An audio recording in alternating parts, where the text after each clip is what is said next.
for you? It's been great for the team as a whole. We're growing, a lot of growing. That's the purpose of spring. Just trying to tighten up whatever we feel as though needs to be tightened up. Basic fundamentals, We're a tough, smart, physical group.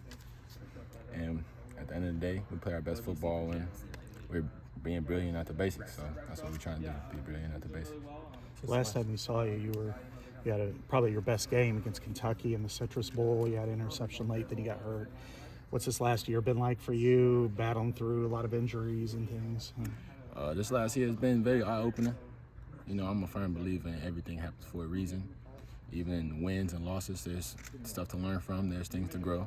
There's ways to grow. And I felt there's still I grow. Last time I talked to you all, I told you all I grew a lot. And within that last year, this last year was even more.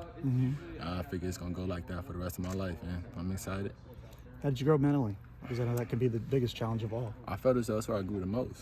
Mentally, being off the field, trying to help younger guys, listening to guys like Riley, Kayvon, and just trying to soak it all in. Just trying to be a off-the-field coach.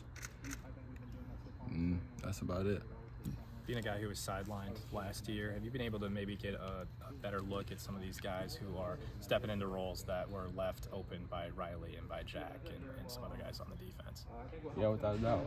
We lost, those are two great players, and we lost some more great players, but we have more great players to step into that role. We're next up group, next man up group, so I look forward to see what they do. X specifically, stepping into that safety role for Kayvon. What have you seen from him so far in the spring and including last year when maybe the rest of us didn't get to see him as much? Yeah, last year he practiced well. I thought throughout bowl prep throughout the year, he grew tremendously, and he's still continuing to grow through spring. I'm looking forward to see what he's got going on through summer camp, fall camp, ultimately the season. It's going to be exciting. What about TJ Hall and Sean Wade, two younger guys? What have you seen from them this spring? Sort of the same thing as X. They've been growing exponentially these last 11 practices we had. We just got done with our 11th. And today was a good day for our group in whole, offense, defense, special teams, 3 phases. But specifically speaking for TJ and Bean, I believe we call him Bean. I don't know we call him Bean. But they've been growing as long as it's well with all the other DBs. Did you miss the game more or as much as you thought you would while you were out? I can't put it into words how much I missed the game. That's where I felt as though, you don't realize how much you love something until it's gone. And at that point in time, it was gone, and I didn't know if it was ever coming back. So I guess I found out a lot about myself and my love for this game, and that I'll still go out there and put my body on the line to see my brothers succeed, to see our team succeed, and do what it is we have to do to get to the next step.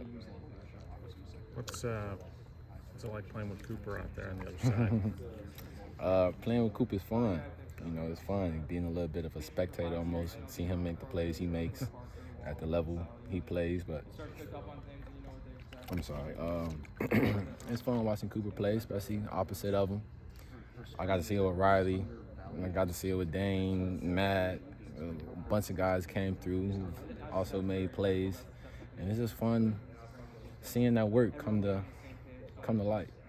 You've been gone for a year, and Cooper's so hot right now. He's playing. Do you expect teams to come at you some, maybe stay away from him, or what do you expect, or do you welcome that if that happens?